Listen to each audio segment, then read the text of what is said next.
type. Where go? Altitude 1600. Eagle looking great. Roger, 1202, we copy it. 35 degrees, 750, coming down to 23. 540 feet and at 15. 1050 feet down at 4.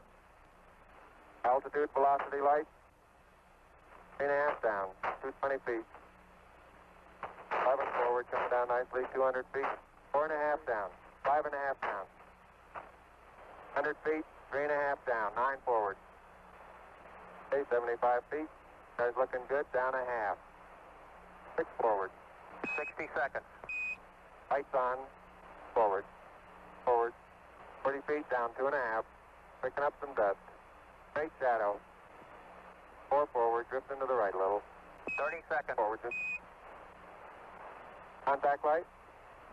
Okay, engine stop. We copy you down, Eagle. Houston, Tranquility Base here. The Eagle has landed.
Greetings, programs. Welcome to Stupid O'Clock. I'm Dan Hollifield. Joe Dog has decided that I was not paying attention, so I get to say hello tonight. Hello, my friends. And you are all my friends. Hey, Dan. Well, reason I figured you would take that opportunity and run with some memories. Memories. He's over 60. He doesn't have memories. Yeah, I do. I've got them all written. They're all backed up on tape somewhere. On a hard drive on his other computer. Now, Zach, there is a link in your Discord message box. Of course, Zach dropped in and says, "Happy Moon Day," and can't wait. It's Happy Moon Day? Yes. Oh, No, shit. no. Did you send him? Did you send Zach a link? Yes. Okay. Yes. Oh. And I want to say hi to Carl and Donna. And Oh, Lord, Carl and Donna blew up the darn comments over here. Yeah. I don't know if we can keep up all it. We only got a 2-hour show. But yeah. Oh, sorry, we missed the safety dance. Never mind. Yeah, it was 54 years ago. Right now, they had separated from command module and were on their way down. And due to a slight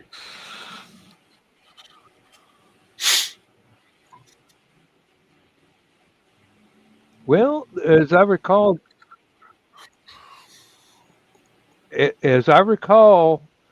they noticed at the last minute that there was a lot of rocks where it was programmed to come down, and Neil had to scoot it over just a little bit.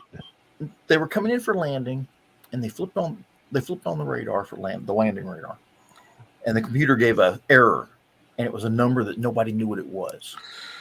It was an error number, and they were like, "What?" And they looked at the computer guy, and the computer guys go, "I've never seen that before." And they said, "What do we do?" It says, continue with landing." So he flipped off everything and landed it where he wanted to. Turns out they forgot to turn off the navigation radar. Oh, so it was interfering. The two radars were interfering. And one of them is for looking at the ground, the landing radar, and the navigation radar is for like checking out the moon where they're going to land and everything, just like that. And the other one does altitude. Well, you flip this one off when you're getting ready to land and you go to the other one. Well, when they had both of them on at the same time, they'd never practiced that before. That was just one of those things that never occurred to them. They forgot. They were so excited about landing on the moon that they forgot to turn off the navigation radar, basically. And the two radars interfered. And it wasn't that they couldn't run at the same time. It's just the computer didn't know what to do with the information. So it just said, error 404. 12. Landing not leather, found. Gronk. Huh? Wrong leather. And wasn't it, believe it or not, Nixon had a speech written out for the Not coming back. the failure, and that was kept under wraps until 2019. Yep, I've actually heard the recording. That bugger's voice still sounds the same. Yeah. I wouldn't buy a used car from that man. Have you ever heard of the Eisenhower letter?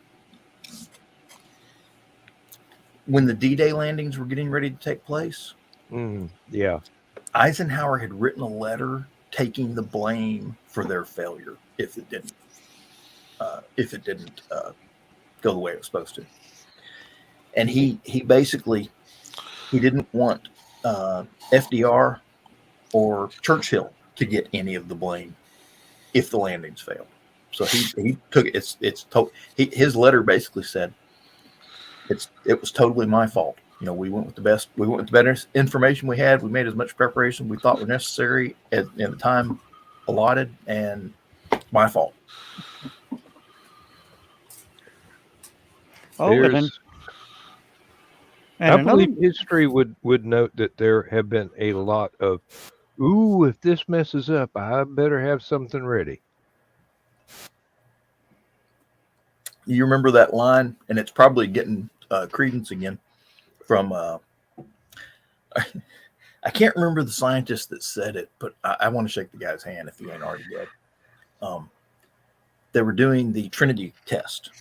Yeah. Where they were testing the implosion device. And they're getting ready to fire this sucker up. He looks at all the other scientists and goes, anyone want to take a bet on whether it works, or if it does work, will it set fire to the entire atmosphere? Oppenheimer. No, it wasn't Oppenheimer. It was in Oppenheimer's presence, but he wasn't the one that said it. It's an Italian guy. I don't think Fermi? it was Fermi, but it might. Enrico Fermi? I don't think it was Enrico Fermi, but No, that's about the only Italian guy I know besides Emilio Lizardo. Well, there's Enzo Ferrari. I don't know him. not yet. I know of him, but There's a $1 billion lottery right now. No, not Uh, anymore. Oh, It somebody got win it? one. Yeah, Was it It yesterday? got one. they Yep, got Los one. Angeles. Yeah, which means that out of that $1 billion, they may get to take home 250 million of it. If they cash option. Yeah, That'll last a week or two. I think 40% of it goes to taxes, if I'm not mistaken. yeah. Then California takes Whatever they want. 15%. And then the cash option, I think, almost cuts it in half. Yeah, Yep. Yeah, basically, feds get about 40% of the 500 roughly million, and then California gets a nice chunk also. And then tomorrow is 720 million for Mega. Powerball? Mega Millions. Mega Mega Million. Million. Yeah. Well, Hey Zach, did you Keith- like our opening this week? Very nice.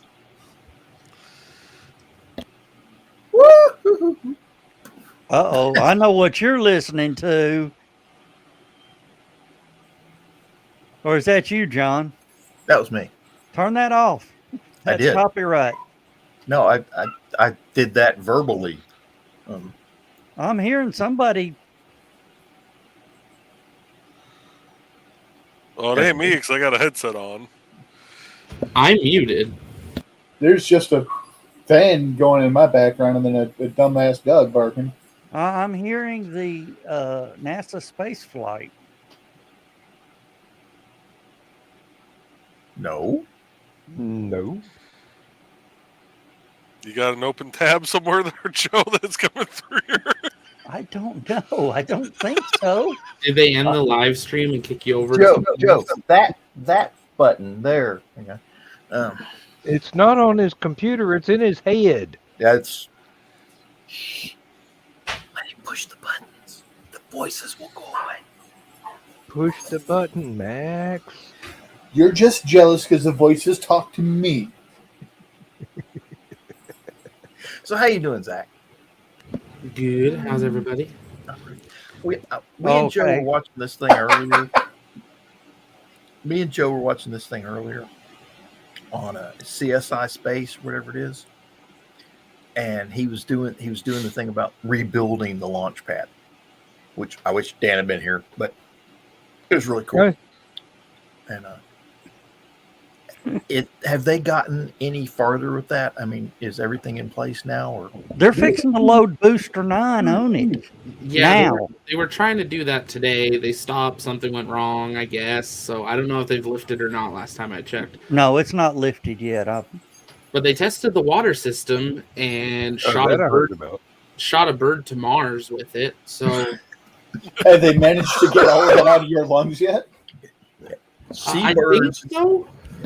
Seabirds should not sit in water pipe outlets when they're testing launch suppression systems. Okay, So there was a bird in the. Yeah, there was the water came on and you didn't see the bird until a wall of water was behind the bird, and then the water just came out like 200 feet and you never saw the bird again. So it was either extremely baptized thoroughly or launched to Mars. One of the two. Yeah. We're not sure. We sent it in search of that damn manhole cover. There's a house 37 miles away that just one has a way or bird another stuck in the roof beak first. one way or another is now a seabird. That's almost as bad as that video that I posted earlier today. I said that's a new form of baptism. Just scare the hell out of you. These two it was a black preacher and a black man being baptized down in Florida in the water. And one of the guy's evil kids says, "Daddy, look out, there's an alligator, That preacher slammed that guy in the water and walked on water getting out. See, now, do you remember the scene in Crocodile Dundee 2 where he's trying to rescue his friend from the gangbangers, the criminals? and the guy goes down with the canteen to fill the canteen with water, and the alligator gets him, and the criminals are sitting there like holding guns on him, like, "Did you see that? Alligator or the crocodile just ate him." And it says, "Oh, come on, let's go. We don't need him anymore." So they walk off, and about that time they come up out of the water. It's Crocodile Dundee wearing an alligator hat. And he grabbed his friend and pulled him underwater and held him there until the bad guys went away. It was hilarious. But he says, Now, Joe and Zach might not get this reference, but I'm betting that bird had firsthand knowledge now of what it's like to be a jart.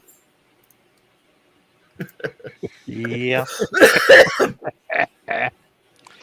It's too early to do it, John. It's just too early to do it, but she's here.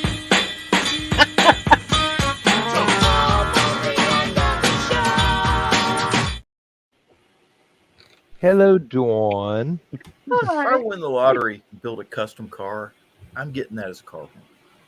What? Almost the end of the show. Oh, that's going to be the car horn. Yes. How you doing, Dawn? Not too bad. We got Had rained lunch on. with. Yeah, we got rained on. Ooh. Oh, We got run on. Well, let's put it this way. I can be somewhat familiar with that bird from the SpaceX launch. Hey, we got a text from my son Sean out about 30 miles south east. They had trees knocked down and all kinds of stuff in his neighborhood. We just got pouring rain. He got the wall of wind we had as well wind. as the pouring wind. I have 5-gallon buckets of dirt with tomato plants in them, and it Now you got little tomato plants floating around the yard on their own little island. I have a sea of tomato plants. Anyway, no, several of those got knocked over. I had to go out and straighten those up, and then we got tree branches down all over the place. It's just sticks, leaves all over there. So I have to go clean that up tomorrow. But I did Get out of trouble that way. I did get 2 tomatoes and 3 pieces of okra. Hey. I did get to see. There's a British couple that had just recently vacationed in Florida, and they got really enamored of American food from different restaurants, and they decided they started an American restaurant in England. Nope, they decided they were going to buy themselves a smoker grill and do 2 racks of ribs. They got the biggest one they could afford. You could have comfortably fit 3 of them in a 55-gallon drum. And they're over there, and they had done a dry rub on the 2 racks of ribs, and let it sit in the fridge overnight, and went out the next day, and it's pouring down rain because it's England, and they're out there with an umbrella over the smoker, trying to light the fire and everything, finally get it going in between clouds passing over. Been there, done that, got the t-shirt. Get the ribs on, everything. The lady of the household is just, she decided she was going to do the smoker and leave her husband to do the side dishes, which he had partially prepared ahead of time, but he had to mix everything up. She's standing out there under an umbrella in the rain, tending to the ribs, and all of a sudden the wind picks up and knocks the umbrella over. Thankfully, it went behind the grill rather than on top of it.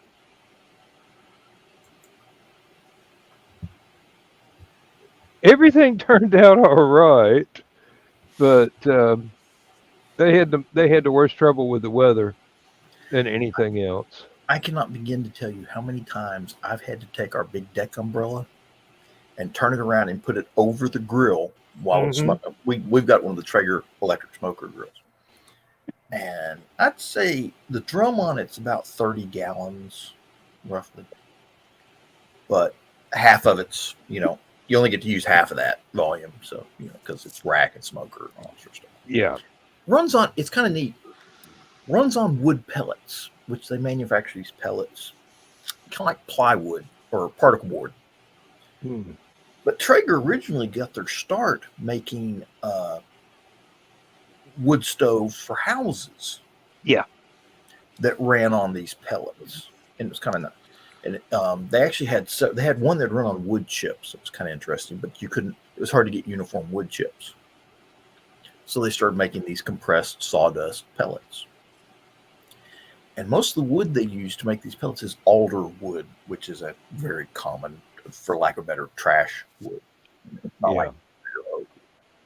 But they will add just a little bit of oak dust to it or hickory dust, and then add oil. They have some process where they draw the oil off the leaves, twigs, from the oak, and then add the oil to the pellets to flavor and such. So it's kind of, it's sort of artificial, but it's, you're getting real hickory taste with pellet, even though it's technically, alder doesn't have much of a alder is a very neutral wood. Oak is your standard for charcoal, which, that's just, everybody loves oak barbecue. Hickory, of course, is different types of barbecue and such. Well, they were using charcoal, and they had ordered some hickory to put in there for the smoke. Do they have hickory trees in England? Yeah. Okay. And in any case, it showed up a day late, so they were forced to use oak.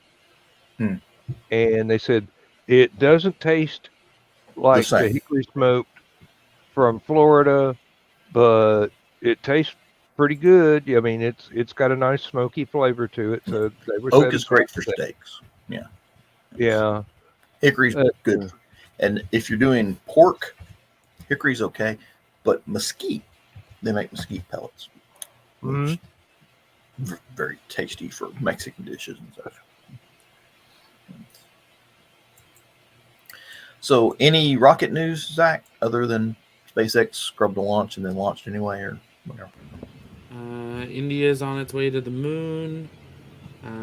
California started stacking space shuttle today. So, it's interesting. The Endeavour space shuttle went to a museum, and it's been displayed horizontal, on the ground, basically. But somehow or another, I think I'm not sure if they built replicas or if they bought the stuff. I wanted to ask you about it.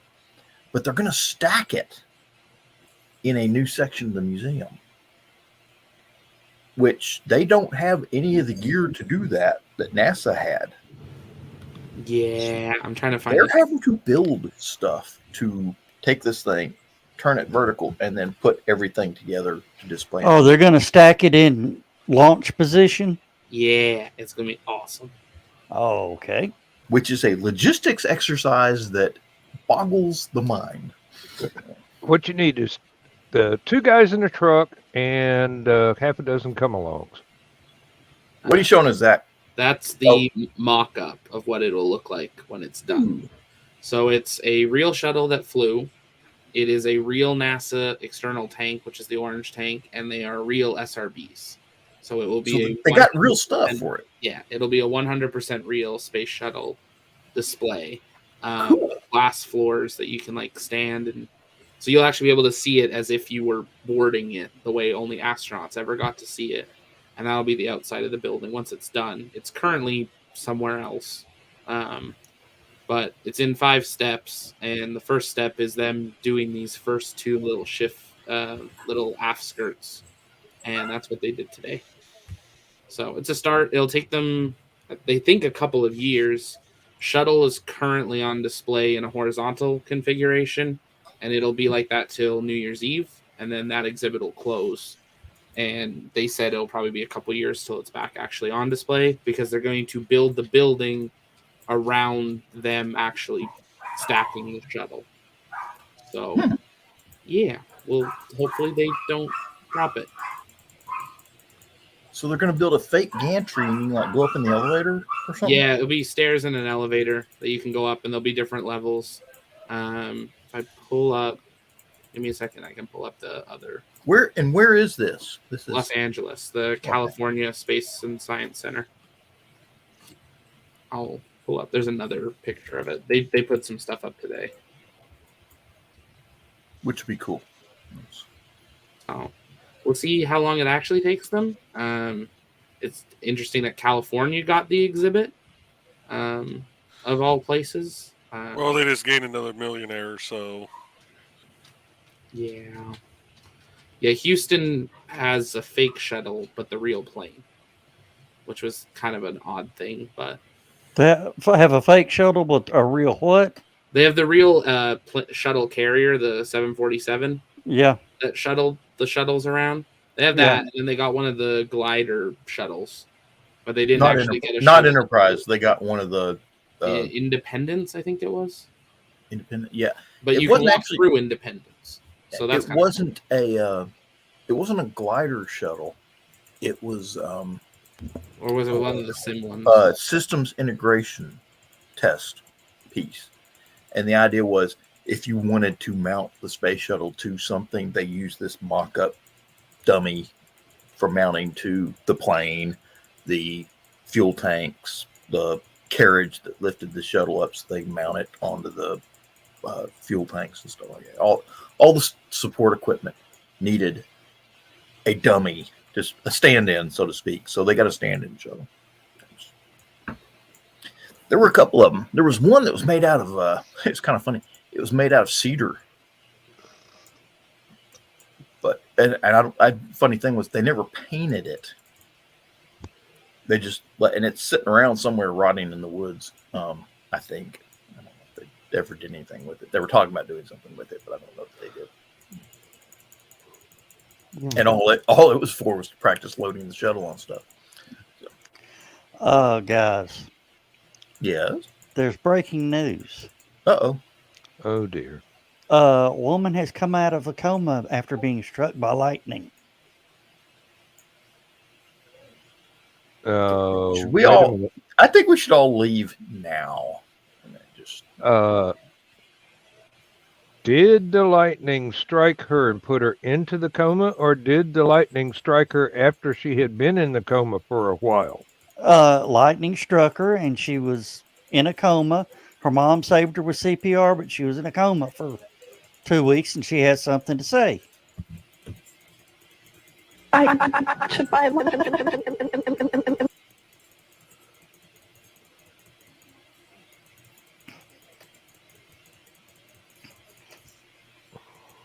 What? Misty just got home from work. I'm going to go eat dinner with her. I hopefully will be back. If not, I'll see you folks on Saturday. Do what? Do what, Dawn? I go have dinner with Rich.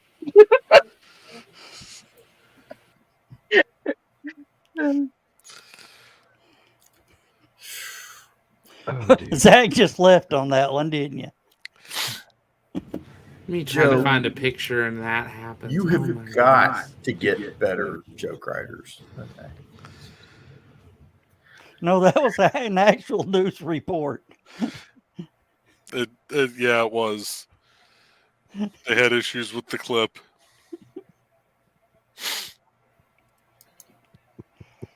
So it's legit. It was just a clip that was messed up. Yeah. One would hope. That's what they're claiming, anyway.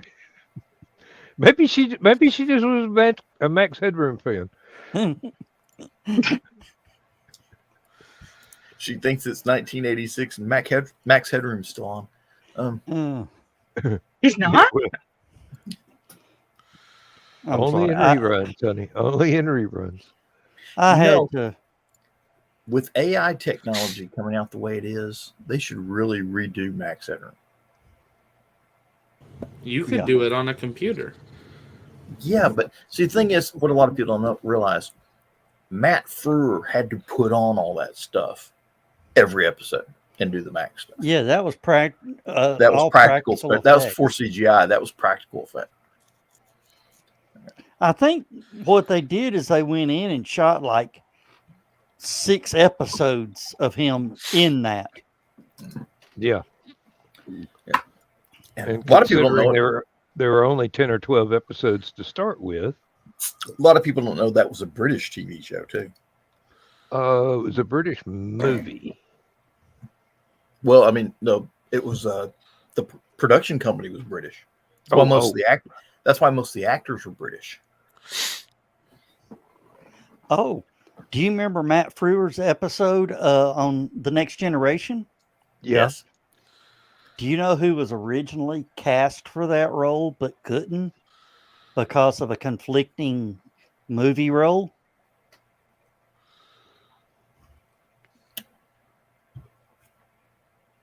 Robin Williams.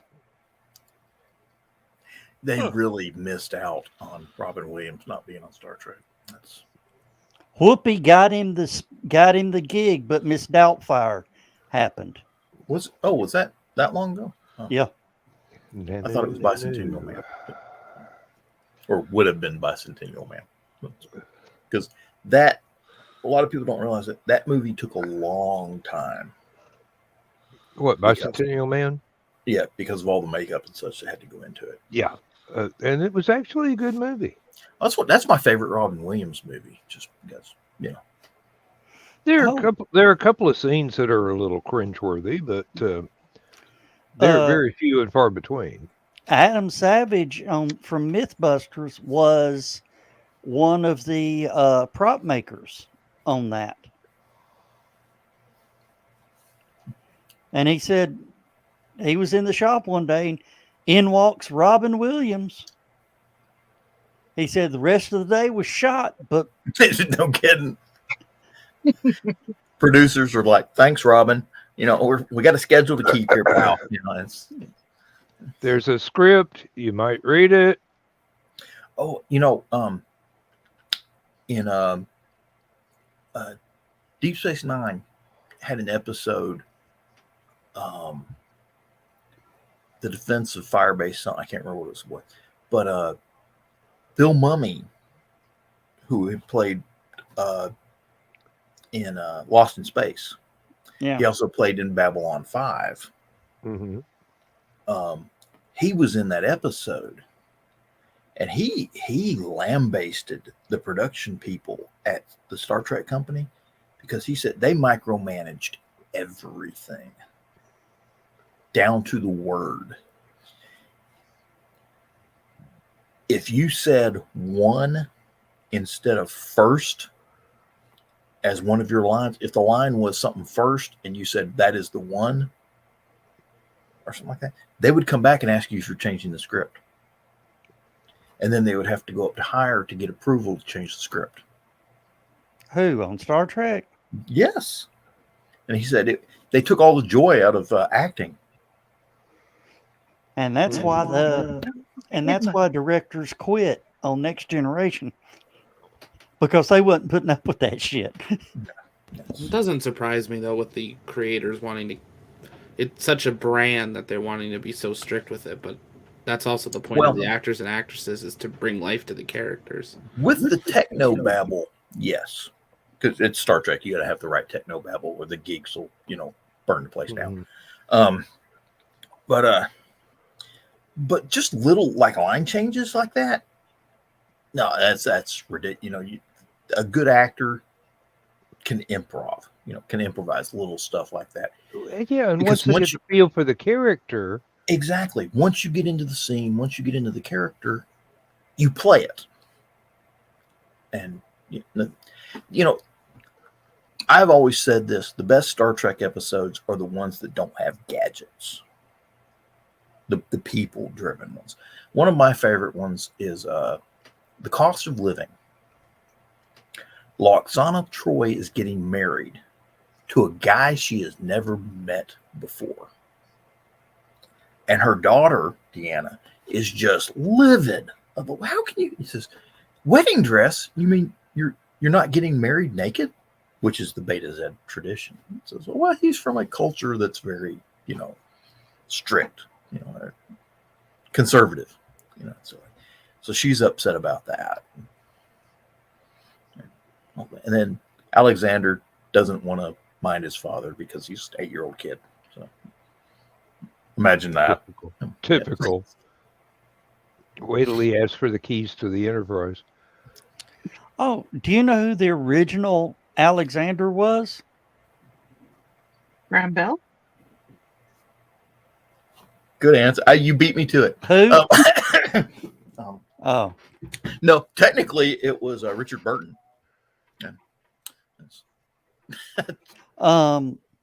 No, it was the kid from Family Ties.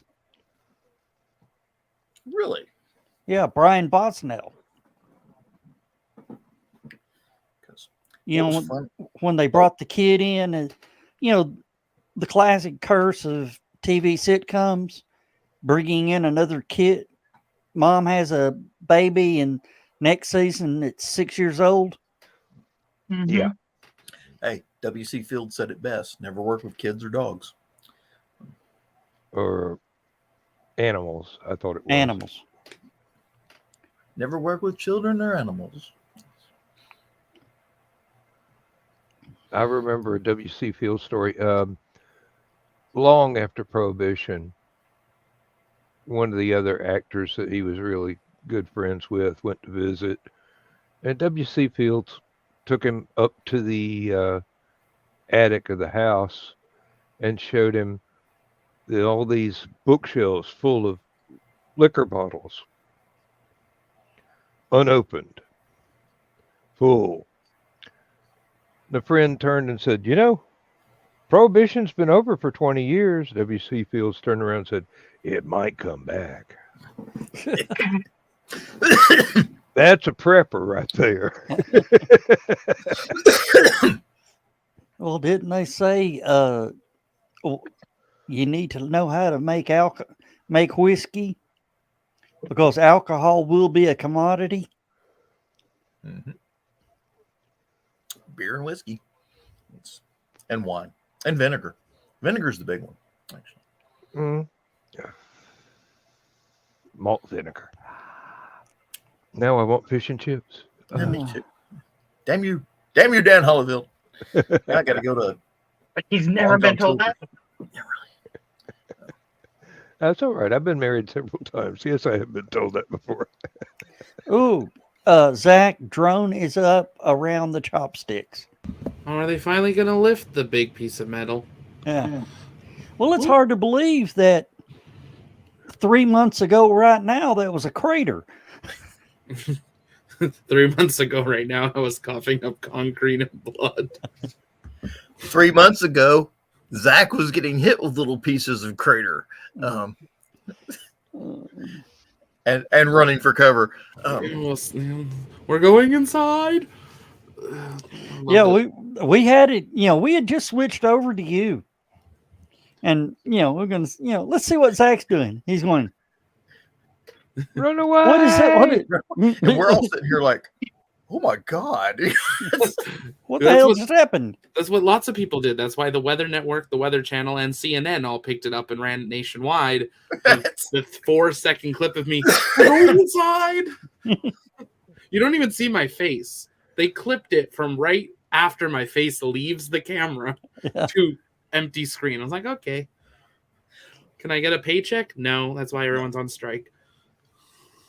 It was a learning lesson, Zach. Hey, there's an idea, Zach. With all the writers and actors on strike, you should be one of the most popular shows on the internet right now. You would think so. We're actually getting less money per view right now than normal. We're getting about half of what we normally would. Also, one thing I was not looking into it, but other creators have been getting approached by big companies, not in the space industry, but just other industries. SAG and whatever the other part of the name is, that's like the two big unions. AFTRA. They've come out and said to all creators, there is also a digital picket line. if you pick up any work while we are striking, you have a lifetime ban of joining the SAG and AFTRA because you're helping not help. So, because a lot of the companies are now turning to Facebook, TikTok, Instagram stars to fill in rather than actually just fixing the issue. Do you remember? I don't know if Zach may not remember, but the air traffic controllers went on strike. Oh yeah. And Ronald Reagan basically fired all of them. Yep. Every air traffic controller in the country that didn't go back to work lost their job. They brought in Air National Guard air traffic controllers to run the major airports. And It then gets to a point where you have to do that. And then eventually they just started this huge program of training and hiring new air traffic controllers. And boy, did that union go bust real quick. Well, Comic-Con is this weekend in San Diego, and the organizers of it had to go back to the original thing of actually the comics, because not a single actor, all the actors that were lined up for it all pulled out in the last 2 weeks. Does anybody know where we can get comic books? It's Comic-Con. You think we'd know where to find a comic book? No, we ran them all out of business years ago. It's like Walmart looking for a mom and pop store to buy stuff from. Mm-hmm. We'll see how long it lasts. There's some interesting points to why they want changes, but it's also like you're talking about financially structuring how the entire entertainment industry works. That's not going to happen overnight. Oh, there was this story about this Walmart opened up in this town, and it was a very small town, but they had a super Walmart basically, and it ran all the mom and pop businesses out of business, just destroyed them. They had a water main break at the Walmart. Unfortunately, they had run the local plumber out of business by selling plumbing supplies. Oh, this was a plumbing surprise, isn't it? This was something. And they had to call in plumbers from a different state who basically said, well, send me a check for $10,000. And when I receive the check and it's in my bank account, I'll drive out to your Walmart and start fixing your problem. And that was the cheapest one that they could get. Of course, it's Walmart. They didn't care, but I thought it was funny that none of their bathrooms worked. I very sadly worked at a summer camp that way too often we live by. If it's yellow, let it mellow. If it's brown, flush it down, because people would not pay to have the plumbing redone. Try teaching campers that. It does not work. Ace Hardware. I went down to Ace Hardware and I had to go use the bathroom while I was there because I was looking at some stuff and waiting on them to get stuff done. Went in the bathroom. Urinal's broke. I said, it's a hardware store. How can your urinal be broke in a hardware store? Because the people that work there don't actually know how to fix it. They barely know how to run the cash register.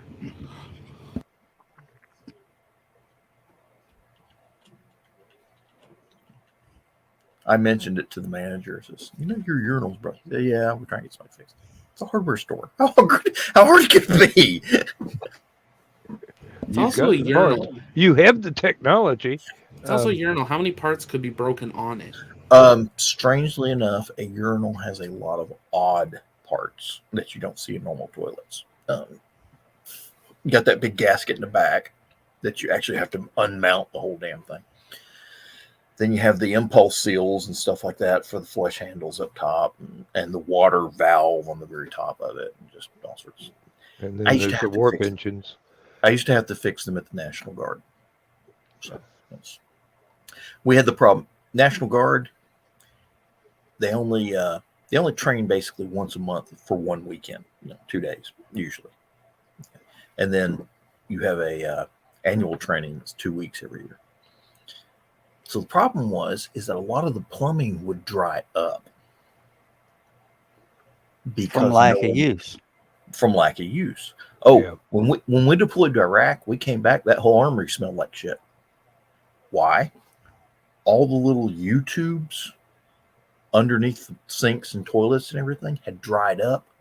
So all the septic tank smell was coming back up into the building.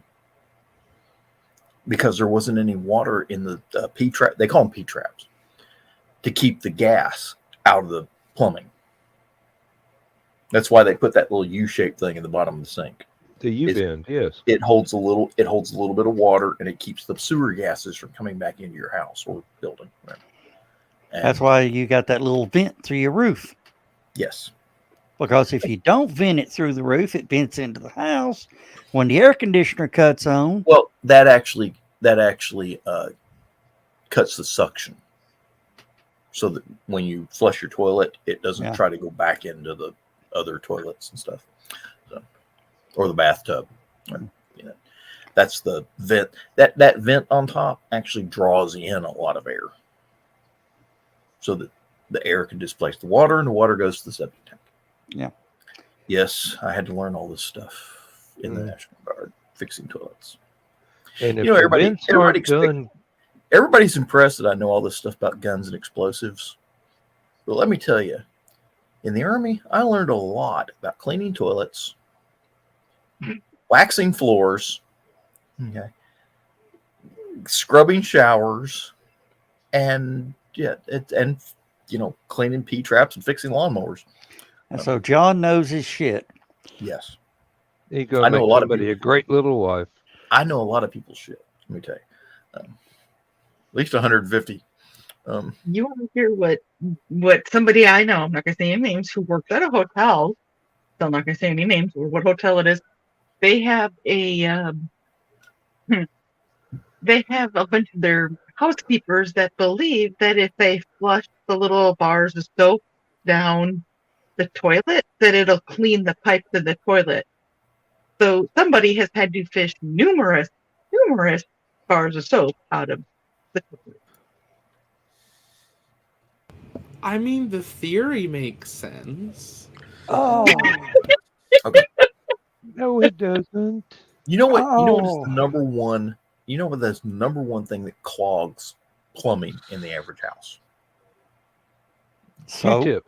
Other than Joe Dog's house. Q-tips. Grease. Who flushes Q-tips? Teenage girls. Teenage girls. Yeah. Q-tips, tampons, and diapers are another bad one. Wet wipes. That's another. Baby wipes. Wet wipes. Yeah. And even the wipes that say that they're flushable. Flushable. Yeah. We actually had to call the plumber out with a little power auger, and Donna goes, "We don't flush wipes down the toilet. We don't flush wipes down the toilet." He draw that thing back, and it was caked in wipes. And I said, "We don't do what? I didn't do it." The only time that I've ever actually put wipes in a toilet was in Iraq, and it was a porta toilet. And let me tell you, the guy that ran the perfume wagon had to come and drain all the porta toilets. Oh, he hated them damn things. Yeah. But there was a time when I was raising teenagers that I had to crawl under the house, turn the water off, take a saw, cut through the PVC pipe, fish in there with a long piece of wire, and the entire blockage was caused by one Q-tip. Then I had to put the PVC pipe back together with the proper joint and turn the water back on and make sure that none of the rest of the pipe further down was clogged. we had our sewage line got filled, and it got filled strange enough between dog hair and kitchen grease. Yeah. You're flushing dog hair? I have no idea. I'll just tell you straight up, I have no idea how the dog hair got in there. Other than the fact that the dogs will poop in the house and I'll toss it in the toilet. That's about the only thing I can think of. That stuff will clog up a toilet faster than anything. It don't break down. I don't Well, know. you guys remember when we first started doing the shows, I had to Oh, you had to go digging in the backyard. yeah, you remember that, don't you, Dan? Yep. Why in the hell? It took 90 years to back up, but our sewer line, well, one, there was no clean out, which was the first problem.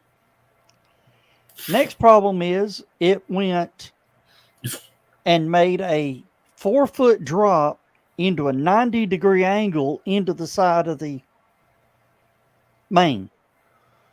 Oh, Lord. This is why people should have to study physics in school. Well, of course, now it is a slick one piece of PVC from the clean out to the main, hitting at a 45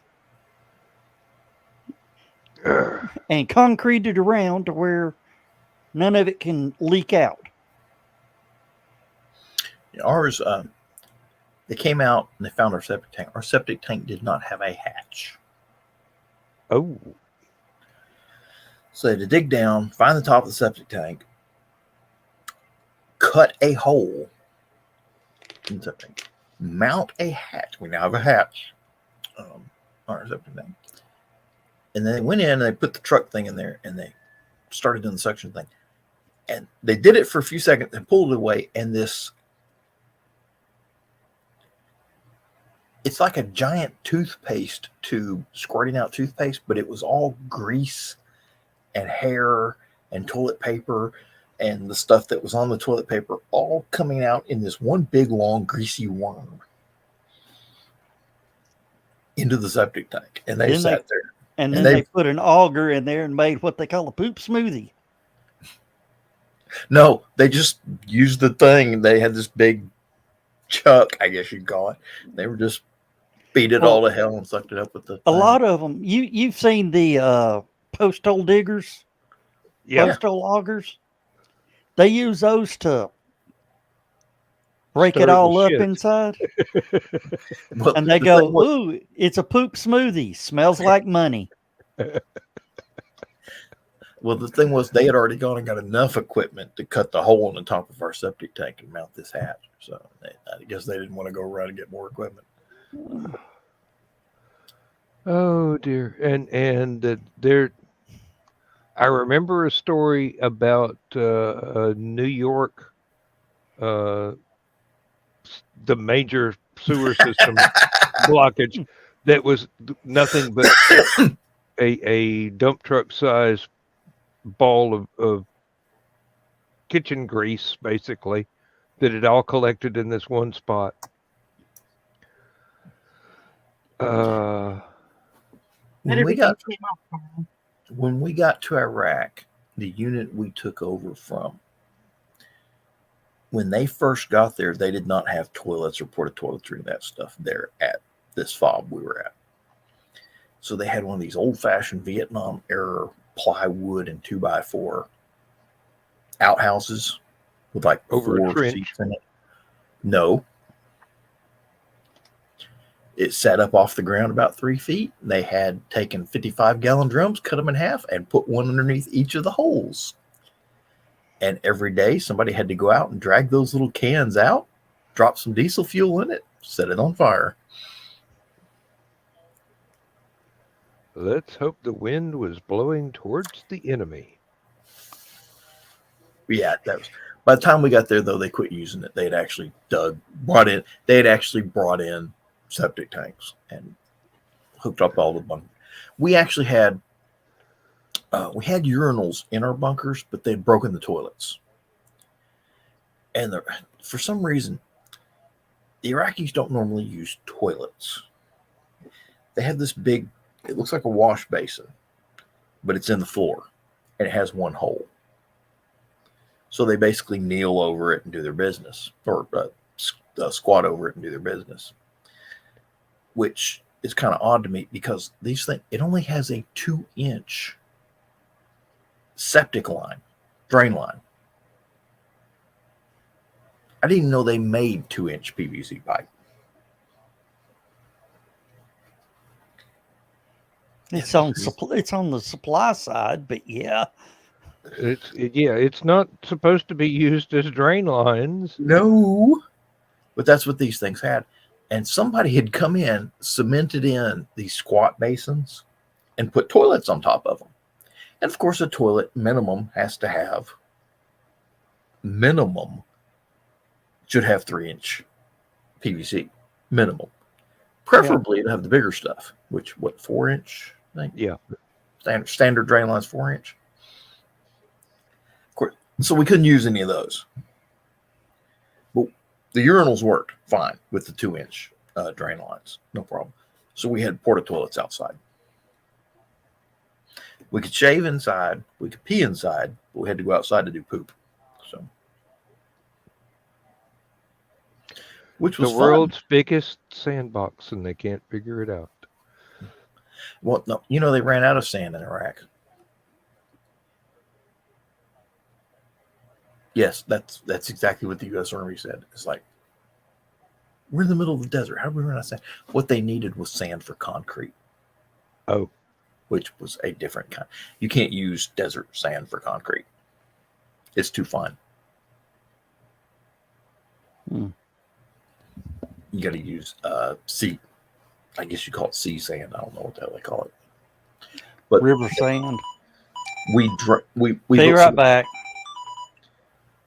We built so many concrete fortifications in such a short period of time. We used up all of the construction sand in Iraq.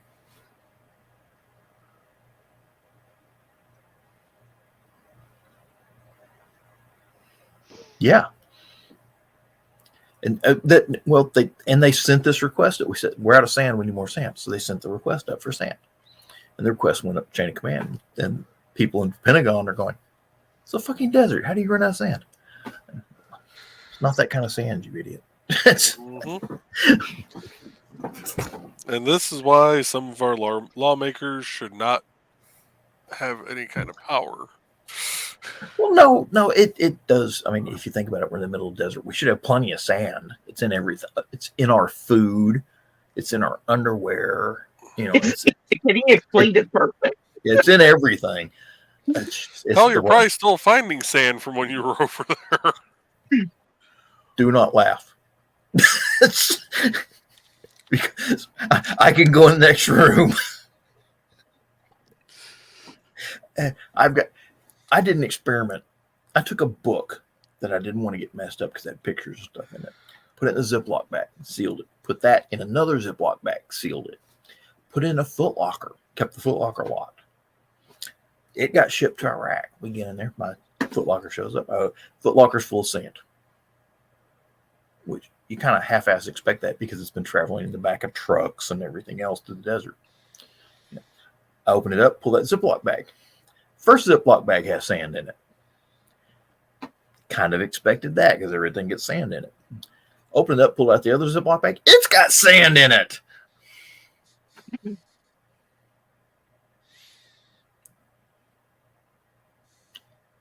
And people were asking me, how I was the guy that took care of everything. Somebody gave me something that got maintained. People would see me maintaining stuff. They didn't know what the hell I was maintaining. What the hell is that?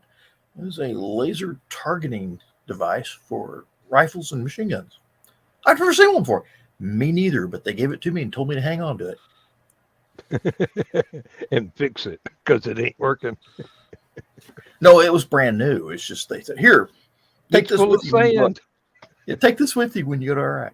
Like, what is it? Well, it's for targeting weapons. Well, that would have been nice to have when we were putting sights on all these damn things. Well, it just showed up. Take it with you. So I put it in my backpack. We get ready to leave Iraq, heading home. Went over to the supply officer, pulled it out of my backpack, handed it back to him. Says, I kept it the whole time. There you go. It's kind of funny. I went up with our CO, our captain, was leading a convoy. And I was the security guard in the vehicle. So I went with them. They gave me, because I was security, gave me his grenades. It was a couple thermite grenades in case we had to combat loss of vehicle. You throw a thermite grenade inside of it, set it on fire. We had the smoke grenades for signaling. If we had to call in helicopters for medevacs or stuff like that, we had those. And we had 3 fragmentation grenades. And so I get up to Iraq, and they said, okay, you hang on to this. Don't let it disappear. No problem. So we get up there. We're unloading the vehicle, and I'm grabbing this can of hand grenades. I said, well, I better hang on to this so it won't disappear. So I took it in, put all my stuff in her bunk, stuck it up underneath my bunk, left it there. Went off on a mission by myself for there's me and 5 other. There's 5 people total, me and 4 other people. Went on this mission to move vehicles. And so I get to this base, we get in there. Turns out they only had room for 4 people. So I said, okay, yeah, who wants to go? Says, everybody wanted to go. Says, okay, I'll stay behind. You guys go, and I'll catch the next convoy or whatever. If y'all need anything, I'll be here. You know the phone number. Said, okay.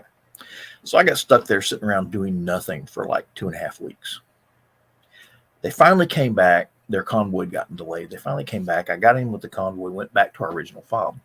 While I had been gone those 2.5 weeks, they had come in and they collected all the fragmentation grenades from everybody.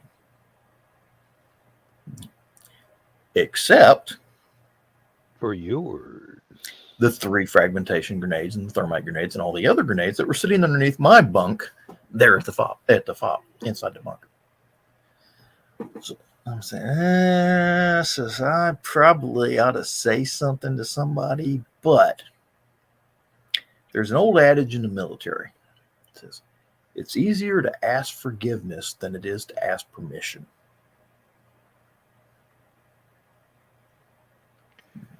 And besides, those things would have come in handy clearing out those toilets. You never know. Yes. Not that they'd have fit down the drain, but, they would eventually. But yeah, that was my theory was, sure enough, we'll go someplace, something will happen, we'll need grenades, and I'll be the only person that has them. Okay. And I did enough combat in the city in my time in the infantry. Yeah, you don't give up hand grenades when you're trying to clear buildings. Okay. And if you give them up, it's with the pin pulled and the spoon removed. So I kept those things until we got relieved by a unit from the 101st Airborne Division. Now, the unit we took over from had been National Guard. Nice guys. They really gave us a good briefing when we came into country. When the 101st came in, we tried to give them that same courtesy of giving them that same comprehensive briefing on what we saw. But their command sergeant major didn't think much of National Guardsmen. And he basically told them, says, don't listen to anything these National Guardsmen tell you. They're a bunch of idiots. And we were going to do the right seat. You do the left seat, rights, which you let them ride around with you and see what's going on. And then you put them in the right seat and let them run the missions for a little bit. Okay. Left seat ride, they're just riding along watching. Right seat ride, you're actually letting them run the mission, run the weapons, that sort of thing. And he told them not to do it. Says, no, don't listen. He came in, I want everything spit and polished. I want y'all to pull all the posters down off the walls. He was more worried about shoe shines than he was about us teaching them about terrorists trying to kill us. And we're sitting here like, so we tried to clandestinely give these guys as much information as we could because he wouldn't let us do any of the official stuff. We're the 101st Airborne Division. We don't need anything from you yahoos. All right. So anyway, his lieutenant came. I went into his lieutenant one night and said, hey, sir, I had a can of hand grenades. hey, Lieutenant, yeah, you might want to hang on to these. And I told him the whole story I just told y'all about the hand grenades. He said, no problem. He says, you're the new officer in charge, so I'm handing them over to an officer. Have a fun day. You knew they'd come in handy one day. I knew they would come in handy one day. I gave them my shrapnel collection from all the roadside bombings and car bombings where we picked up shrapnel. I had one shell splinter from a 155 artillery piece. It was this long. It was about this thick steel, and it's about this wide, jagged edges on both sides, where it basically ripped down the entire side of an artillery piece. I imagine that was where it was laying on the ground or inside the vehicle. It was laying on something hard, and everything else went to splinters except this one strip.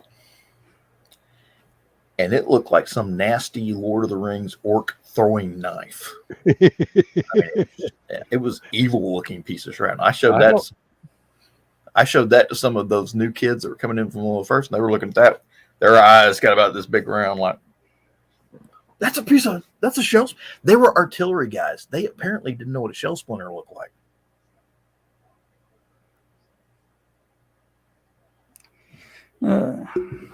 These guys, they showed up with 105 howitzers, which was really cool to watch because they brought them in by helicopter. I'm trying to figure out what Zach's looking at. Y'all and the booster. Oh, what are all them wires hanging down from underneath?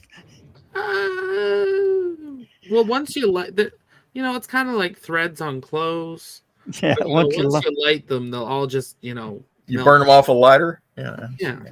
I don't think they're supposed to be there because they wouldn't have a drone flying up taking camera footage of it. It could be the remove before flight stuff because they have left stuff on before when they are doing like a test fitting. But No, it's the stuff don't they you bought guys- from Jerry Anderson Productions. Why don't you guys put this on the Stupid O'Clock page? Or can you? no, No, sadly. we're not going to give them that much. But dang, that thing ain't. If you're interested in Starbase, Google it. You'll find what we're looking at. That thing's moving. It's moving now. Oh, there it is. Lifting booster 9. I mean, it's the first one on there in 3 months, so we'll see if they can actually put a booster on it after That's pretty. everything last time. It's like all stainless steel and stuff. Well, this is the first time that one's been out in the weather, isn't it? This one was over at Macy's for pressure testing because they're now doing all the early tests down at the old Macy's gun range.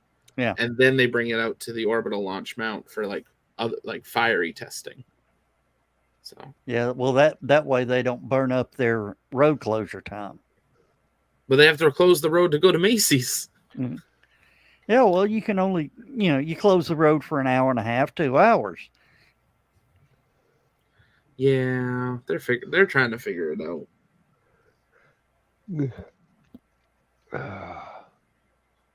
Okay, that was interesting. What was that? Looked like a periodic table. Now, what were you talking about? Wires hanging down or something? Or? Under the engines, there's cables that are hanging in between some of them.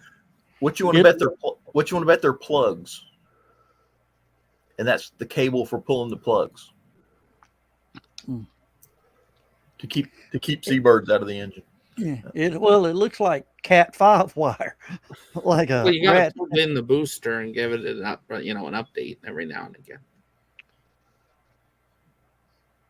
I don't know. I know there's a bunch of stuff under that. This thing's gonna come off a few more times before it flies. So Yeah, but aren't they supposed to static fire Monday? I hope not. Well, they got to test that new I don't have enough money to jump on planes and go back to Starbase for 3 weeks. Ooh, look at the drone. Ooh, Yeah, that's did a they big just crash drone. a drone into the damn booster. No, like That drone is huge. yeah, I know. It's got like aircraft lights. Yeah. That's the one of the ones spotlight. Yeah, that drone's the spotlight. They also have little drones. Yeah, there's the wires we're talking about. Yeah. The little drones that they fly around now, when we were there, and they've been spotted using them a lot more recently, have cameras and microphones on them and speakers. and they now fly around and yell at people if you're like too close to testing or like anything. They're like, "Go away!" And it's like this little drone just yelling at you. It's like a great sci-fi movie. Does it yell in Mexican? If it needed to, probably. Yeah. I just love that they waited till it's dark out to decide to lift the 20-story tall booster. That does seem kind of strange. It just timers. Well, now to be fair, it's cooler because that is flipping South Texas. Down there, they don't care. They may be doing it that way. There's not as many people going to the beach. That's my own. I mean, they could, but when they lift a booster, they don't close the road. Not as many boats either. Something else I just thought about. It may have to do with air traffic. No, it's a permanent no-fly zone. Is it? Up to 10,000 feet, it's a permanent no-fly zone around Starbase. I know in Iraq, unless you're Jared Isaacman. Yeah, unless you're Jared Isaacman, and then they say, "Can you fly your fighter jets between our two boosters sideways?" And then he's like, "Yes, how many times?" My question is, Jared, when do I get to come with you? When we were in Iraq, it got so hot in the summer. We had a thermometer that topped out at 135 degrees, and it pegged on several days. We had to wear gloves in the middle of summer so that we would not scorch our hands on the weapons and armor. And it was that hot on top of the vehicle. So I imagine Texas this time of year might be similar, especially with naked stainless steel. When I went out for Falcon 9, it's Florida, my laptop was outside the car for 4 minutes, and it went from full battery to empty battery to overheat warning to forced off for an hour and a half to cool down. We did not live stream on location that day. Oh. Well, 2 miles from the pad. It would have been great, but no. I was talking to a guy today in Phoenix, and it was 105 when we started talking. About an hour later, it was 115. But there's no humidity. It was 99 at 2 a.m. the day I flew home in Titusville. Yeah, I've had people tell me that it cannot get that hot in Iraq, and we had one thermometer that said at least 155 one day. So that's physically impossible. No, not really. No. Death Valley does it all the time. Is that booster 212 I'm seeing back there? Booster 108, 109, 122.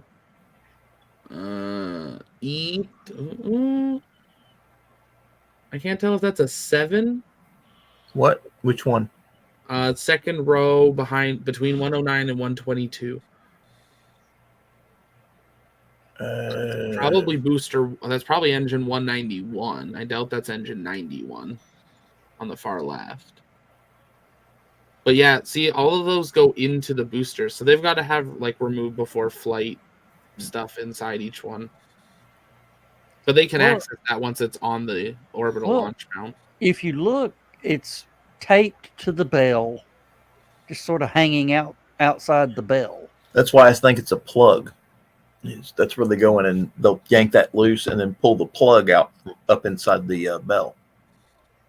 Keeps the spiders and snakes and birds and scorpions. Could be vibration testing to see how it does going to Macy's and back. I mean, they just got a brand new freeway or highway, but that's interesting. All right. We'll see if it doesn't explode. We'll see if it does. Can it not? If it does, can it at least explode when I can see it so I can have footage of it exploding? I can't remember who I was watching something on YouTube today where the guy was talking about all these rockets that have been exploding lately.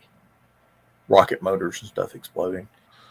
And he's like, they're blowing up a lot of rockets and testing. And I'm like, duh. That's the best time. It's Testing. kind of well, it's also That's we the have a lot idea. of we also have a lot of new rockets right now. Like Now- we're in a technological jump of like 20 different new rockets coming online within 6 years. So Now, what was it? Amazon had a rocket. Now, was that rocket actually in a spaceship, or was it just on a test stand? On a test stand. Was it okay? So The Blue Origin. they blew up a rocket or motor. Yeah. Did I I miss believe something? BE4 or BE. Oh yeah. Oh well, that was a Centaur that blew up, not the BE4. No, Amazon Blue Origin blew up a BE4 for the next Vulcan. I was pretty sure it wasn't an engine thing that caused the failure, though. I think it was on the tank. I don't know. I'll double check because there was a couple ULA updates that came out. It was on a horizontal stand. Oh, well, rip. And then was it And Japan then- Japan had one explode. Yeah, Japan popped one real. It did a pretty job. That was a solid rocket one that blew up. It blew up. Those aren't It blew up supposed buildings and everything. Yeah, Oh, That that was a wasn't- solid. that was a solid. Oh, yeah. Oh. I wondered why it just kept burning. I was going, damn. Yeah, they've got those little solid rocket boosters they put on the sides of their main rocket. And I think Okay, they're trying- I missed that the BE4 also exploded. That's nice to know. So the Centaur's got a leak, and the BE4 that goes on the first stage is exploding. So Vulcan's off to a great start. Yeah. Hey, wise man once said, "Space is hard." We're not in space. We're on Earth. Well, you do remember when Blue Origin was slow to get the engines to ULA? Elon goes, "Hey, I got two. How many How methane many engines do you need?" I make 10 a day. Yeah, it's ridiculous how many they crank out. It is what, one a day now? I think they're averaging between 1 and 2 engines a day. A boost, I think they said they can crank out a ship a week and a booster a week right now. They want to get it down to a ship every 3 days and a booster every like 5. Now, are you saying Starship? Starship. Yes. Like every A 3 ship- days? Every 3 days they need an entirely new ship, and then every 5 days to 7 days they want an entirely new booster. They're going to crank these out like Teslas once they finalize the No development. kidding. You know, Um, strange enough, I just posted something in Stupid O'Clock that I was reading. It's about Ford Motor Company had a manufacturing facility at Willow Creek, Michigan. And during World War II, they started making B-24 Liberators. Yeah. And at one point in time, they were cranking out on this assembly line one bomber every hour. And it wound up becoming the most prolific heavy bomber ever produced, more than any other heavy bomber ever produced. And I think the Ford Motor Company produced 11,000 of them. That's Oh, in 19 it's like 1918, 1919, Henry Ford said, "Why don't we try to make these cars cheaper and increase the people's pay?" Their stockholders sued them and won because the profits should go to the stockholders, not the employees. Guess who the two stockholders were that sued them? The Dodge brothers. And that's why, and that decision has ran corporate America ever since. Yep. Dang, that drone was scooting. That is engine 213 and 212 in the back. We're reading them backwards. Oh. 213, 212. That's 213 engines in Like 3 years. 4 years. 4 years, 4 years, yeah. So Do they use these engines on anything else? Nope. Just they don't Starship, fit on anything else. just Starship and Super Heavy. Mm. Well, I've always had this complaint about SpaceX's Falcon 9 that, they recover the first stage. They put their side. They recover the fairings, but they never recover the booster that puts the stuff into orbit. It's too expensive. It's not worth it. Maybe. Can you imagine if they did that with like one Raptor engine or something like that? I wonder if they could do that. Using a Raptor on the second stage? Mm-hmm. The issue is the weight for re-entry. Yeah. The speed that it's going, it would need too big of a heat shield that it would take away from the payload. So that's why they don't. It's cheaper to throw it away.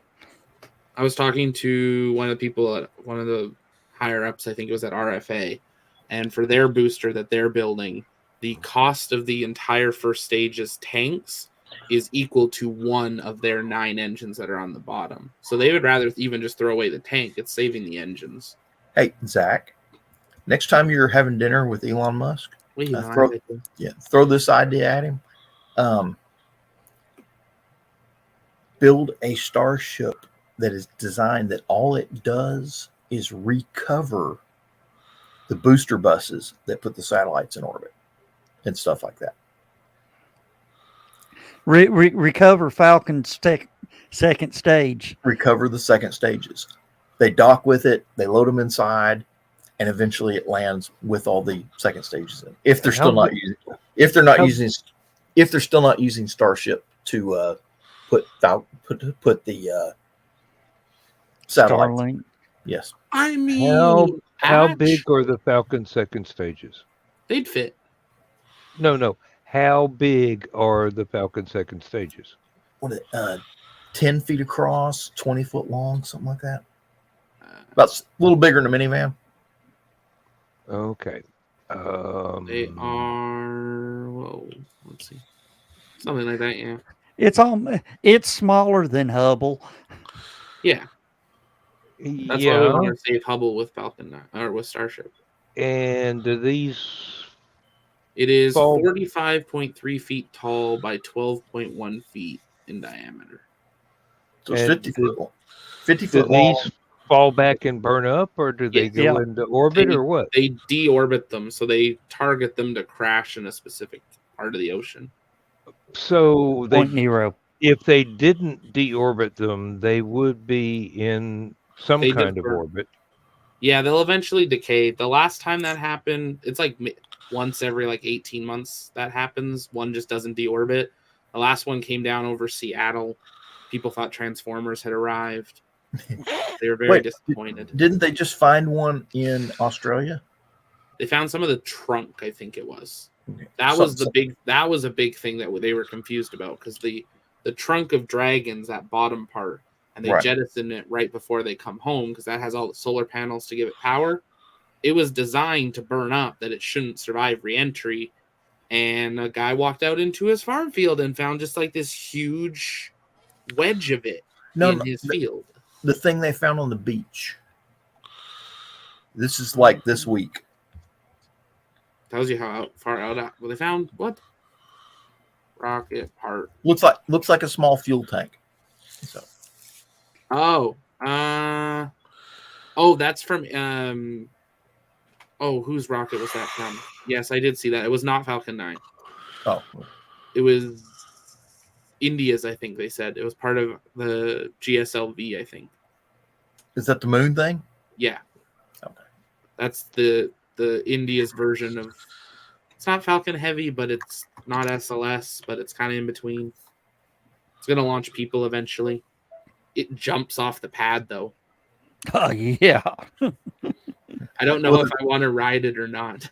They're using ICBM technology. That ought to tell you something right there. So, Yeah, I want to know how many G's that payload feels when it leaves the pad. I don't know. It covers that About first. 5 probably. It covers that first 20, 30 feet in under a second. I can't say much about the interview that I did, but I know there's a rocket in development right now that it will have equal force to fighter jets at takeoff with afterburners on. That they're working with passengers. which fighter jet? I mean, you know, I don't know. They didn't give me a number, but they gave me a G number, and I don't want to know what that. No. Well, I if wanna it's ride more, it, if it's more than 8, it's a F-16 Falcon. yes. F-16 is one of the few fighters on the planet that, because it's lightweight, it has a thrust to weight ratio that it can take off. When it gets off the runway, it can literally turn completely vertical and accelerate. Yeah. There are very few fighter planes in the world that can do that. It's a 10G bird. That would hurt. A little bit. The pilots try not to do that. It can do it, but it hurts. Oh, it can do more than 10G. Well, the human body passes out Yeah, at 10.3. Except during was it the Apollo, the Gemini? They think he got to 12 or 13 or something. Probably, it was probably actually a Mercury. Was it Mercury? Because they're small. There was one. They were like, "You should be mush, and we don't know why you're not." Oh, look at the Christmas lights on the orbital launch mount. How festive. What? They're work lights, but this thing is so big, it looks like Christmas lights. Yeah. Yeah, we're talking lights this big that look like Christmas lights. No, the reason why I was asking was I was thinking of wouldn't it be nice if there was a way to recycle those while they were in orbit? Something grab them and take them up to a little bit higher parking orbit. They would, parking orbit, and then maybe assemble them into something or make something totally new out of them, like little tow trucks and. Falcon's not doing that, but there's a number of companies that are.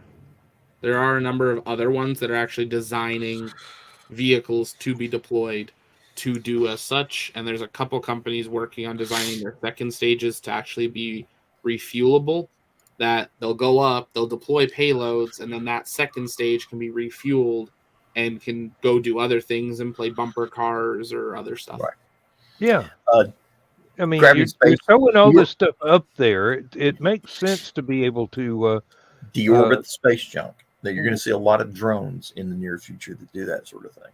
So we're going to make space messier before we make it cleaner. It's like normal cleaning jobs, right? But hey, you always got to start with the destruction before you can start the reconstruction. Okay. Well, I mean, you could just do a whole clean sweep, but that wouldn't work with cell phones and stuff. When they were designing Skylab, with the Saturn program, somebody came with this bright idea of using the Saturn second stage, I think it was. Third stage. Sending it up and actually having an expandable laboratory inside the fuel tank of the third stage. Third or second, I can't remember which one.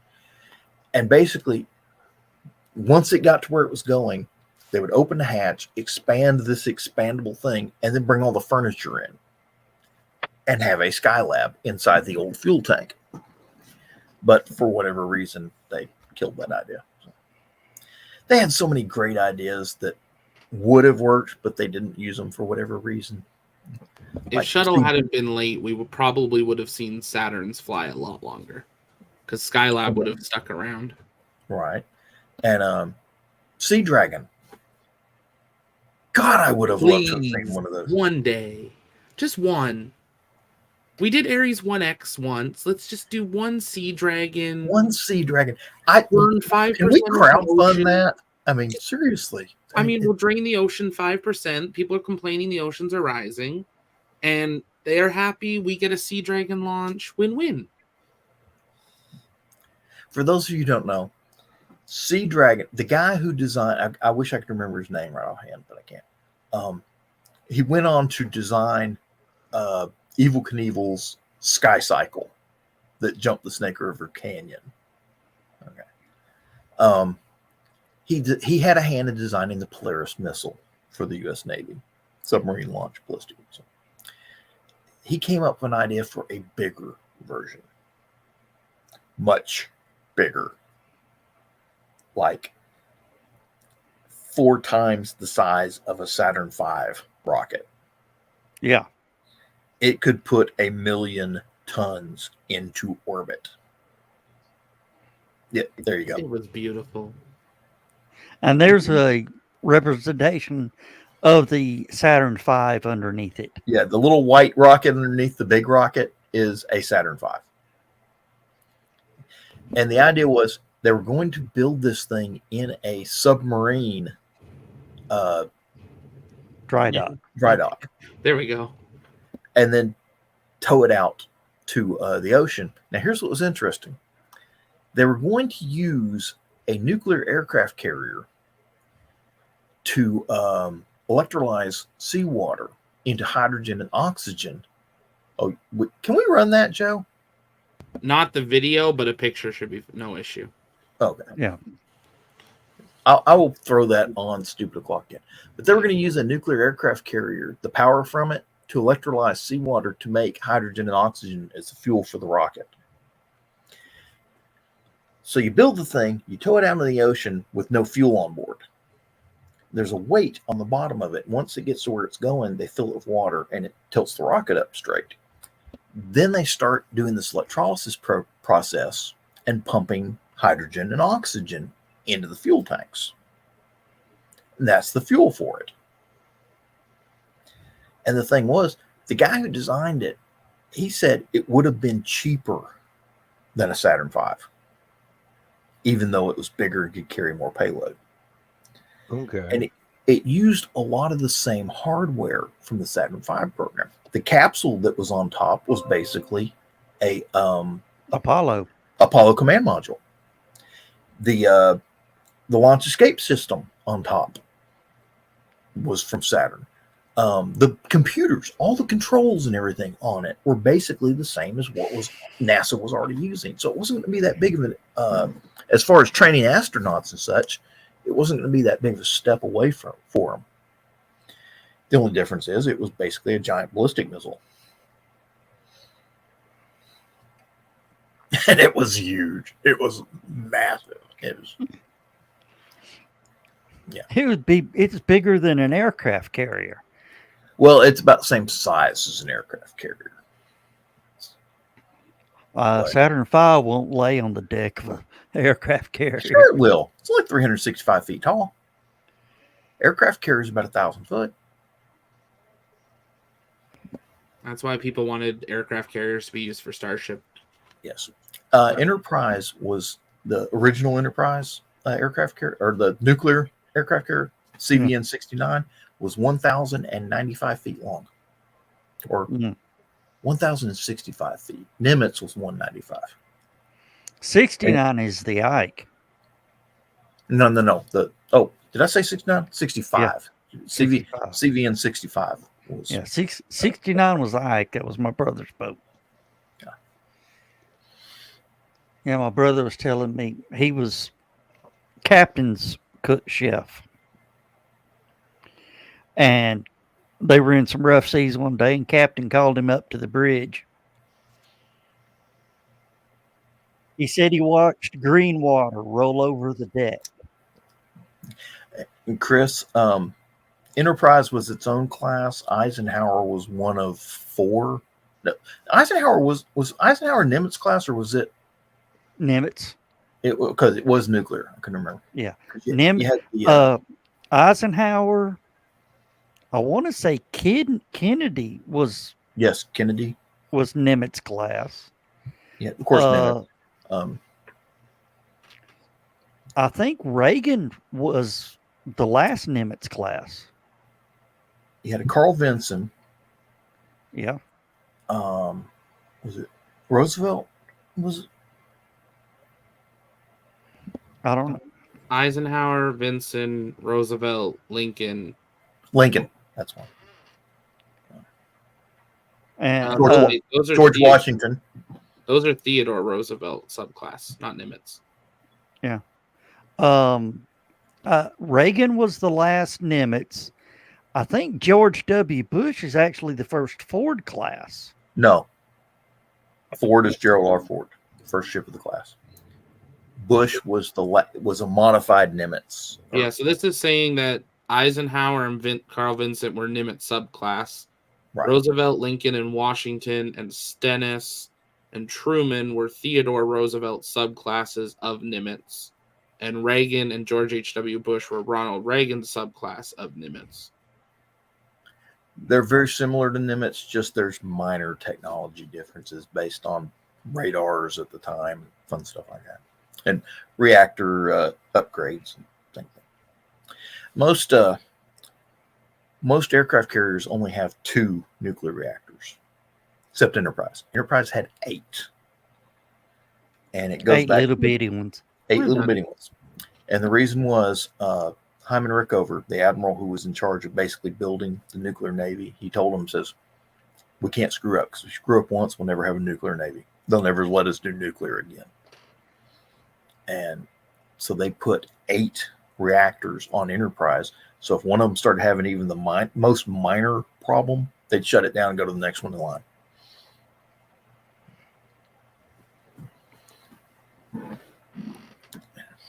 Which, from what I understand, made decommissioning Enterprise a pain in the ass. Yeah, full. They had to literally tear half that aircraft carrier apart just to get all the nuclear reactors out. And then people are talking about turning it into a museum ship, and all the people at the shipyard are like pointing to this boat hull with a bunch of steel sticking up out of it, going, what do you mean you want a museum? We've only got a third of the ship left. What do you mean you want a museum? Have you ever seen the videos on shipbreakers? Yes. Yeah. Several. I mean, have you ever seen how they bring them in to? Depends on which one. There's that place in India. It's the largest shipbreaker yard in the world, where they basically just drive them in at full speed, whatever they got left in them, Yeah, and run it up on land, and then tear it apart. run it between 2 ships. Bang, bang, bang, bang. Then now down in Texas, they usually dig a small.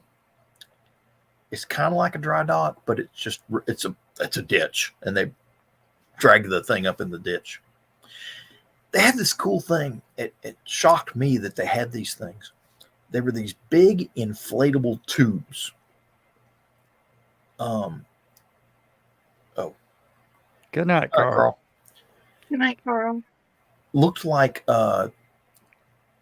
giant size water noodles, pool noodles, but they were inflatable. And they inflate these things up, and they put them up underneath the ship, and they'd actually use them as rollers. Yeah. To roll the ship up yeah. on land on them. And then they'd have like a couple of big bulldozers pull the ship up on land. And I'm like, that's kind of cool. And what was funny was I saw them trying to put a ship back out in the water with those things. They dug trenches up underneath the ship, put the things in it, inflated them, and then rolled the ship back out in the water. I was like, that is cool.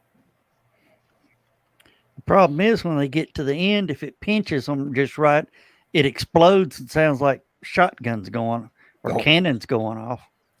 There you go. But that Just adds a little excitement.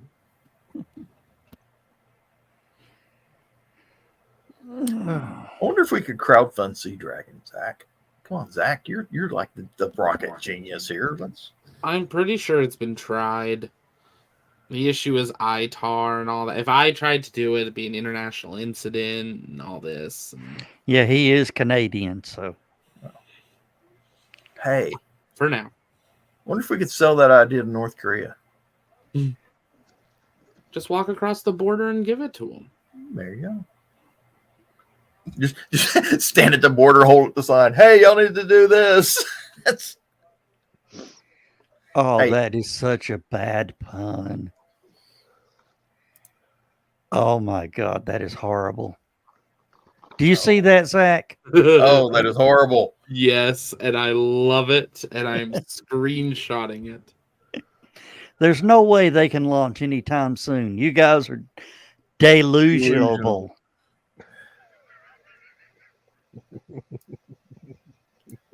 So, Zach, did you save any of the launch pad that hit you in the head?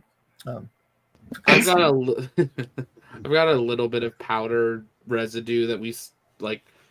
Basically, out of the everything that was laundry. covered. We took a brush and dusted everything that we could into it, but we ended up heading out the next day, so the road wasn't open until we were already back up in Houston. So we didn't actually get to go out to the pad after the somewhat successful run. Was it Lab Padre that they had the camera van out there that caught a chunk of concrete? Yeah, And they drove it to the body shop. Yep, with the chunk of concrete in the back, where they were politely told, no. What? Apparently it is fixable, but they should have been told no. They should have just written that off. Put it in a museum somewhere. Say, hey, that's, no offense. They made enough in that live stream to replace that very old car. Hello, is this Jeff at Allstate? Yeah, we had our van out there with the cameras on it, taking pictures of the launch. Yeah, and the rockets picked up this huge chunk of concrete. Yeah, and flung it about 300 feet through the air and tossed it in the back of our van. Yeah, and we need to see about getting the insurance estimate on getting our van fixed and getting this chunk of concrete out of the back of our van. I'm surprised Farmers or State Farm or someone didn't call them asking them to buy the footage to use in a commercial of just call us. But I do know there was a whole Twitter thing between some of the companies. GoPro apparently was really good about working with some people to replace their cameras. A few other ones because some of them had insurance things through them. Hey, that has to be a Farmers commercial. Okay. I'm really surprised Farmers didn't jump on that. Oh, come on. It screams progressive. No. Farmers, because, we've seen it. They've got their museum, all the things. Yeah. Okay. And that van needs to be in the Farmers Museum. And people parking their vans with cameras on them at the middle of a launch site that gets destroyed and concrete flowing all over the place. We've seen it. We are farmers. Bum, ba-dum, bum, bum, bum.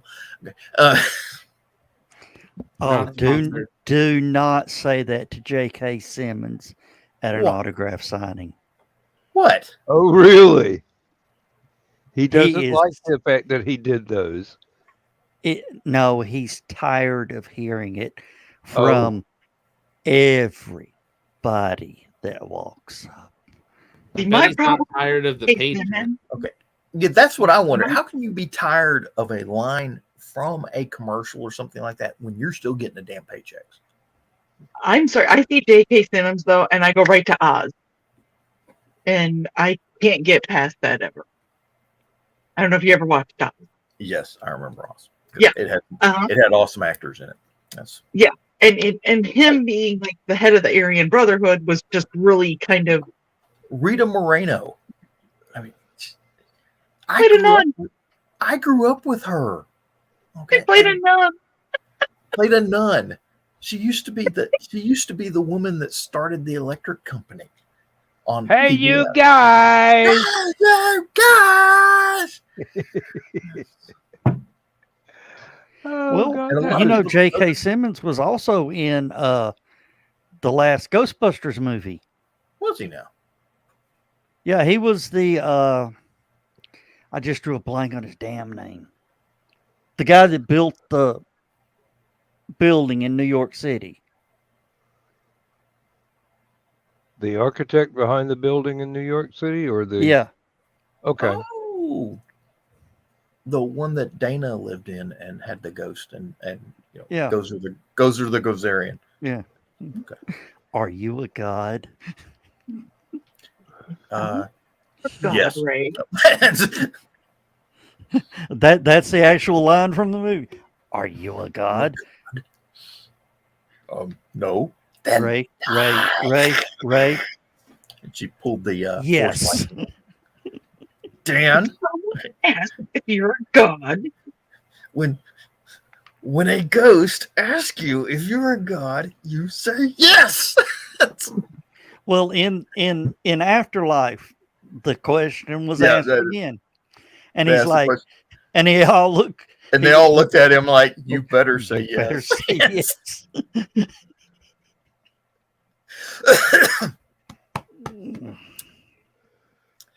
But the thing is that I couldn't understand is how could all that trap be going off and Vinkman not get sunk in?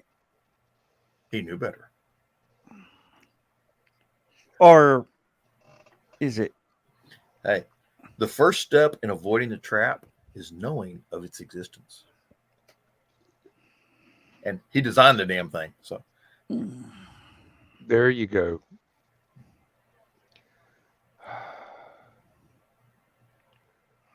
Joe, you're awful quiet over there.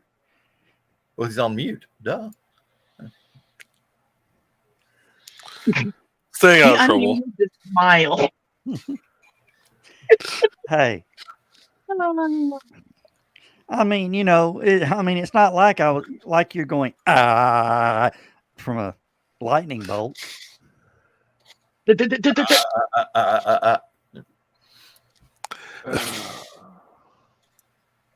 What, Joe? Go ahead and say it. It's just wrong, Joe Dog. It's just wrong. Well, I get the feeling tomorrow night's going to be a whole lot of fun.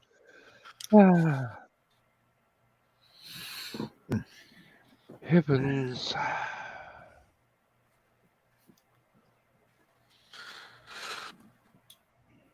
All right. Well, I can turn this off. It's on the thing.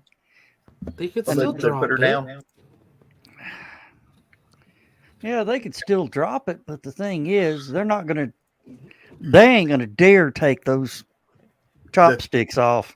The concrete hasn't cured yet. You see the whole thing just slowly go. I hope the concrete cured. They The flooded Leaning it Tower of with stainless gallons of steel. water. Now, did they use the chopsticks to put the rocket up there? Yeah. You grabbed it. They haven't had a crane for probably a year now. Yeah. Year and a bit. It's all chopsticks. Except the one night that I was there, that there was like ping, and then a really weird smell that turned out to be a hydraulic leak. Oops. Excuse me, small. I gotta go kill. What happened? Needs to kill a dog? That's what I thought I heard. Help our rating. What busted Zach? Oh, it The was hydraulic like a hydraulic hose. cable. One of the times I was down there, when it was the stacking for the Starship update a year and a half ago. Oh yeah, and We were waiting. It was ready. We're all like, "Do it!" And they started to do it, and then we heard a ping, and we're like, "Well, that's not good." And then it started raining in this very small section, and yeah, they didn't lift for a day and a half. Well, yeah, they had to go buy some more hydraulic fluid as well as fix the connector. Yeah. We were surprised they yeah. didn't clear us out because it was smelly. Yeah, the I don't know hydraulic oil they're using is probably what we call rear end dope. I started to say, yeah, I don't know exactly what that hydraulic fluid's made out of, but most of them are kind of Not Viscous. for human consumption. that too. But it's as Joe Dog said, very very thick. not unlike some congressmen. Well, of course, they've got some environmental hydraulic oil now. It's vegetable based. Where'd you go, John? I picked the wrong lifetime to stop growing soybeans. One of my dogs was fighting with the other two. Do we need to organize a funeral? It's she just Yeah, he just set the pig on them. I don't know if they're getting hung up in the couch covers or what, but she just starts like night terrors or something like that and starts fights. Oh, TBD. Lindsay just took our feral cat to the vet to get fixed and medicated. Flea treatments, dewormed, and spayed. That is not for human consumption. Says who? I'm pretty sure the big warning label on the bag. I'll ask an expert. Give me a minute. Alexa, are dog biscuits edible for humans? From SpoiledHounds.com, everything in these dog biscuits is safe for human consumption. It's basically cornmeal, soybean mush, and vitamins and minerals. Hey Wesley, can I eat them dog treats? Yeah, John, they're fun. You have to do an entire stupid o'clock with that. I have. Yes. Yes. One of our higher rated shows. Zach, you should have tuned in the early days. Oh, yes. I've gone back and watched them, some of them. Why? This is okay. You know, I showed you the dog treat earlier. All right. How many weeks had you been locked in your house during the pandemic when you cut that out and made that? 2 years, which would be 104 weeks. But strangely enough, for those of you who don't know, this is the dog mascot that they have on the side of the box of Kirtland dog treats. Okay. That dog frequents a Costco often. Yes. And this is what the dog treats look like. You want one boy? I want one. Those are really and anyway. I was bored that year. It was COVID. We couldn't go nowhere. I was bored. That's when Stupid O'Clock was 4.5 hours long. Was it? Yeah.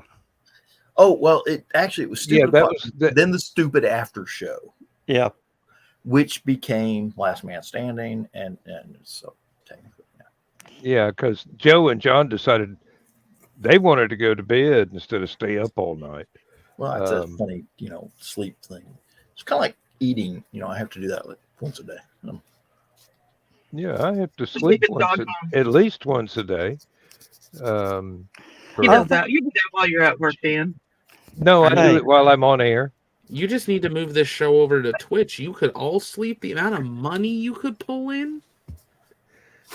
Money. Now, how does that work? I don't know. You have do to it. change the name of the show to Last Man Sleeping. Yeah. Well, no, it's Last Man Standing. Who's the last one still awake? And then now the problem is, wouldn't be me. the problem with that is that what's his name from Tool Time?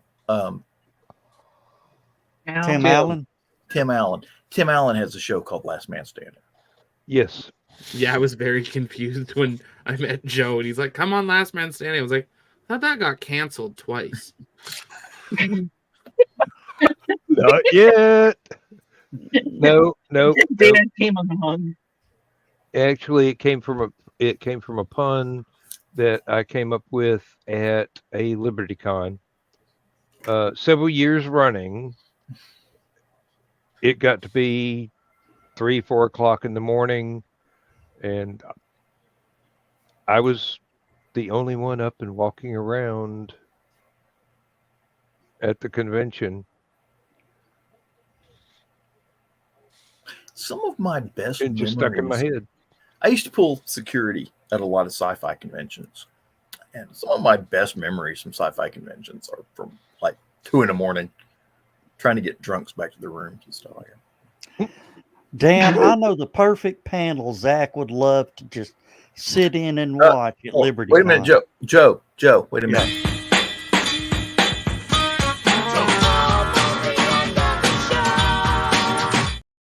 Is Dawn here? See, that's what threw you guys off. I arrived early. I watched what I said, even though Carl went to bed. I arrived early. Yeah. It just threw you guys off the rest of the night. Dan, the perfect panel for Zach to sit in on at LibertyCon. The Mad Scientist panel. Ooh. Oh, hell yeah. We can With get everybody there. Hey, we might get him and Stephanie, and who else is on And that? Les. Oh, Yes. Dan, it came to blows this year. Oh, did it now? What? it was people having to get between two people. 2 scientists. Yeah. Uh-huh. Was one of them a flat earther? No. There's no such thing as a flat Earth scientist. It's But we would hope not. Oh, bugger. Oh, I got to get ready.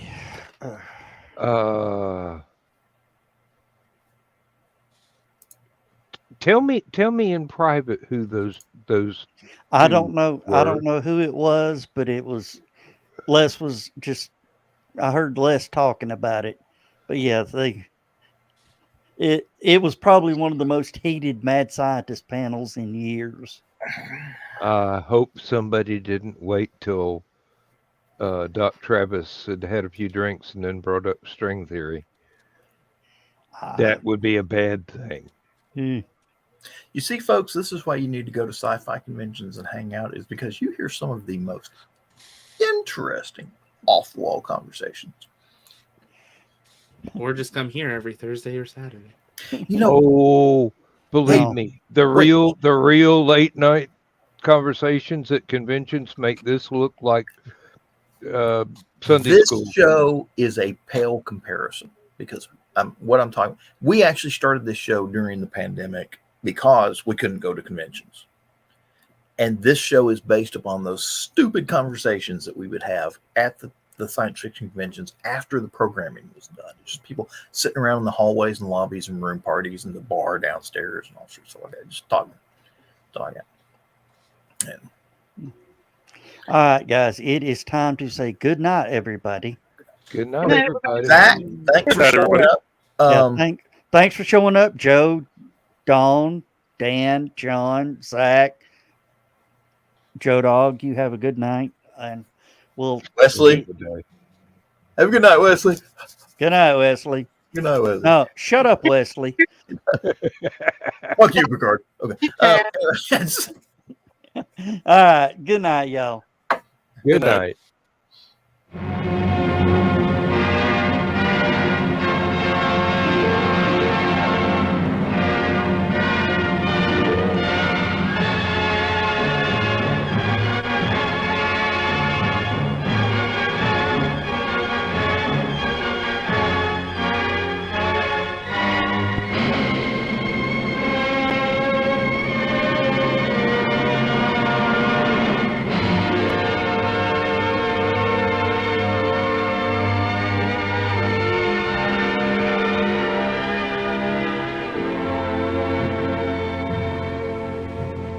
Oh, I have slept the surly bonds of earth and danced the skies on laughter-silvered wings. Sunward I've climbed and joined the tumbling mirth of sun-split clouds and done 100 things you have not dreamed of. Wheeled and soared and swung high in the sunlit silence Hovering there, I've chased the shouting wind along and flung my eager craft through footless halls of air. Up, up the long, delirious, burning blue, I've topped the windswept heights with easy grace, when never lark nor even eagle flew. And while with silent, lifting mind, I've trod the high, untrespassed sanctity of space, put out my hand and touched the face of God.